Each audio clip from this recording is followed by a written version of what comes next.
Hey everybody, it's spooky season again, and nothing screams spooky like Nightmare Before Christmas. This is LEGO set number 21351, Disney Tim Burton's The Nightmare Before Christmas. It has 2,193 pieces and retails for $199.99 in the US. This movie is a timeless classic for all generations. Let's take a look at the minifigures and then tour Halloween Town. The box says there are 6 minifigures in this set, which there are. But they've also included Zero, which is a unique new mold, the brick-built mayor, and a spooky skeleton. This is the second version of Jack Skellington they've done. The first one came in the second Disney CMF series. This one is a little better because it has the long legs and long arms, which really works better for a character like Jack Skellington, who is a really skinny skeleton. So yeah, that works really good for him. And however, one thing I will say is that I sort of prefer the old face to the new one on the Jack Skellington. I think it looks better with the old head, so I don't know. Let me know what you think in the comments. Which one of these do you prefer? Sally looks good. She's pretty close to the same design as was included in the second CMF series, like Jack. Her dress is printed a little different, and she has socks on this version, but the socks don't actually match what her character looks like in the movie, so I'm not really sure why they did that. If I remember correctly, she has some striped socks in the movie, and her face is a little different on this print here, but I think it does a trick. It definitely makes me think of Sally.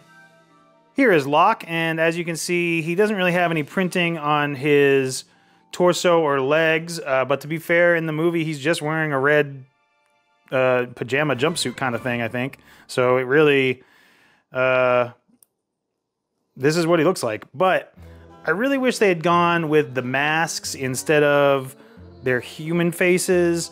I like the masks. I feel like they're more symbolic. When I think of Nightmare Before Christmas and I think of Lock, Shock, and Barrel, I think of the little masks that they're wearing.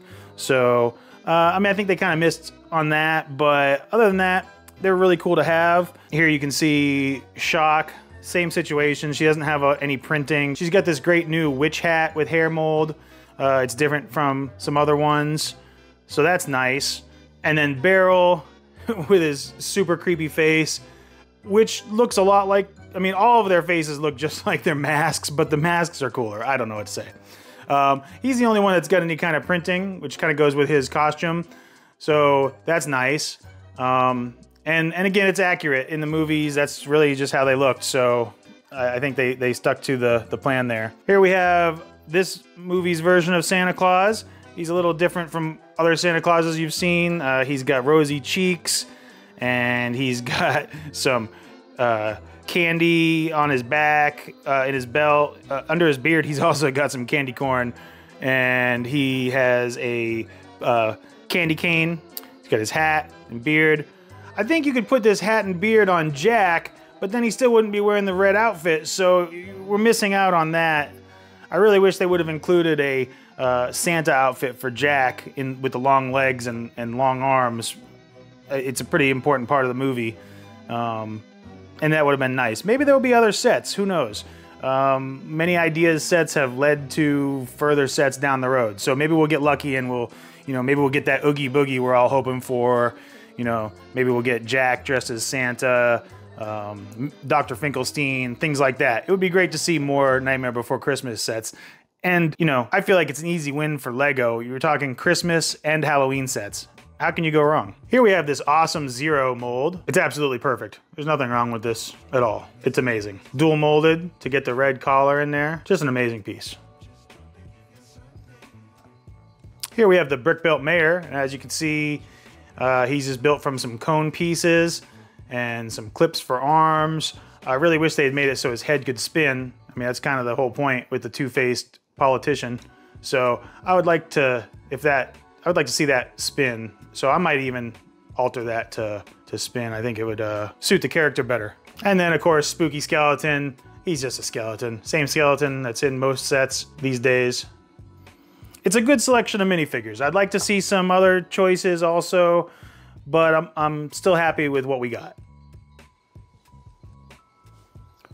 The set also includes this cool build of the bathtub that Lock, Shock, and Barrel used to kidnap Sandy Claus. This is a really cool build. I like the way they did the little skeleton feet as the legs. Pretty fun. This set looks amazing as is, but one of the really cool features is that you can separate it into 3 different parts. Go like this, pull that off, and there you go. Now you could decorate however you want, put them in different places, however you see fit. This area is the town hall. It has this creepy fountain with green goo. There's a skeleton head over here and just sitting there. You got pumpkins all around. You got the brick-built mayor here looking really cool. You can kind of move this around and do different stuff with it. It's a pretty cool looking monster on there. You got some vegetation over here on the side. Okay, and then around the back side, you can see there's this area with the podium that's on the inside, and these curtains. So I'm not really sure why they did this way, but there's curtains back here. I'm not sure if they intend you to put Jack on here and then put him back in there, and these are like, this is like the stage, or if that's just supposed to be the back of the stage and Jack's supposed to face in that way. I don't know. There's not a lot of room in there, and if you open the brick-built door, which is really cool to build, and I actually thought it was really fun, but once you open that, you can't have this in there also, that I can, at least not the right way. So yeah, I don't know. There's a couple of things that maybe aren't perfect in there, but I mean, as a display piece, it's great. That doesn't really bother me. Okay, so up on here on the roof, you'll see there's some, let's see, on the roof here, we've got a bunch of parts in here that are like Christmas pieces and stuff like that. You have socks and presents and wreaths. There's wreaths all over the place that you can take out and use to decorate the town, like Jack and everybody was doing to get ready for Christmas. So that's pretty neat. All of these things, I'm not really sure, not really even sure what this is, but that's in there too.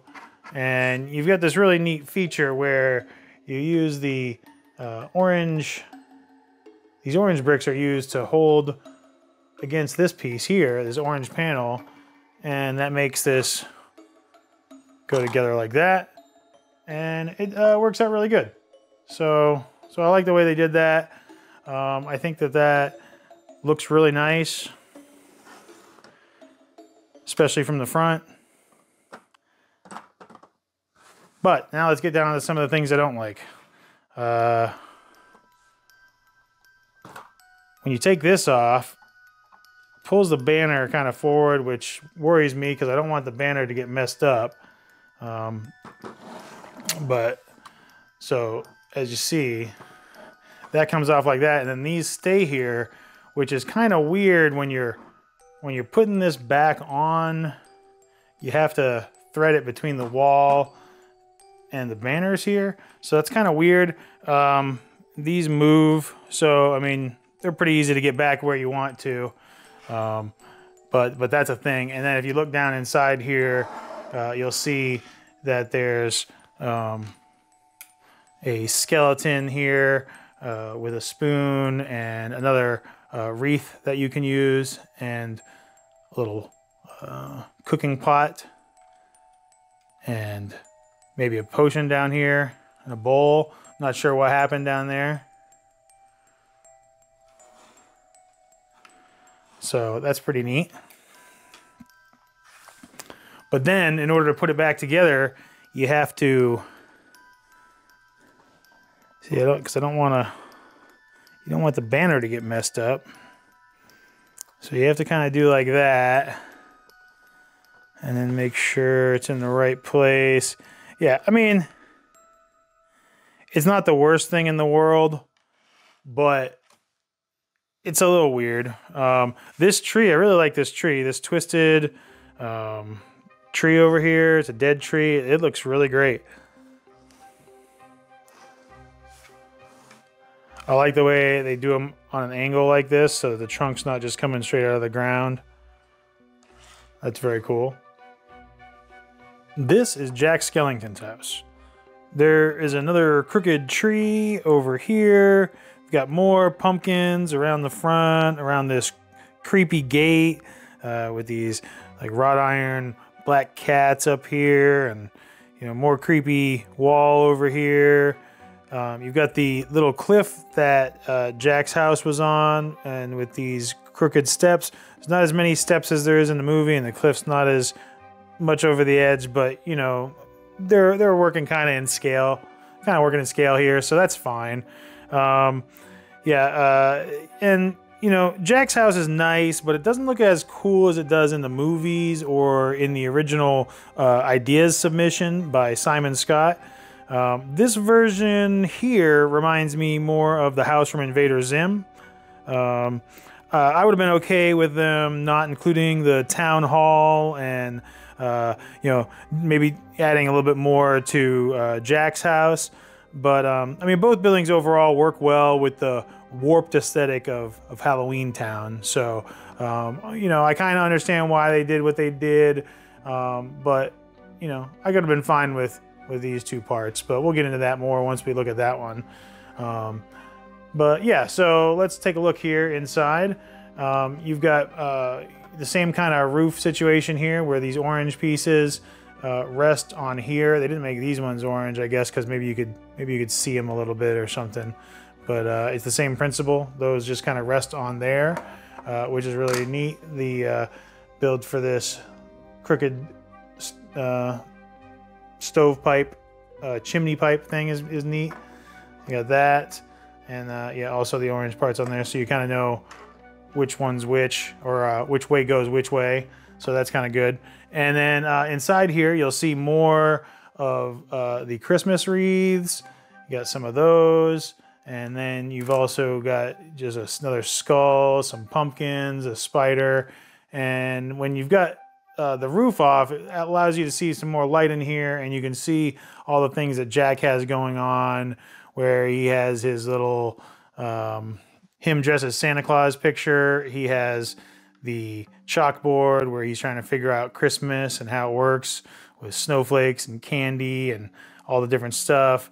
You know, he's doing a lot of studying, and this is where he does it. So that's pretty neat. One of the things I really liked about these tilted buildings is the way these walls get attached is really cool, where they have this hinge piece that clicks into place up in there. And I think that's really neat the way they did that, because the angle is really nice. Again, I wish it had been a little more wonky going up and down, but at least the angles on these buildings are really cool. And I like the way they did those, and I'm sure it'll be a technique I'll use in the future.